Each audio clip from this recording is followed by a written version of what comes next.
Card website tutorial. If this guide helpful, don't forget to like and subscribe. First, go to Card website.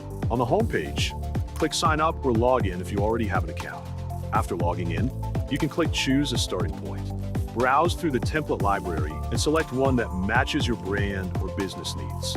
You can see the profile, landing, form, portfolio, and section categories. Click Select to open it in the editor. In the left panel, view the structure of your site. Click on any text element to edit the wording. Use the formatting toolbar to adjust font style, size, weight, and alignment. To change images, select the image element and click Upload to add your company logo or other relevant visuals. To insert new sections, click the plus icon in the top right panel. Select from available options such as text blocks, image blocks, video, audio, buttons, or another element. Adjust colors, backgrounds, and spacing to follow your company's branding guidelines.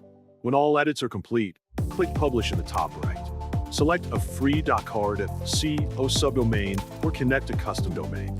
Click Publish to make the site publicly accessible.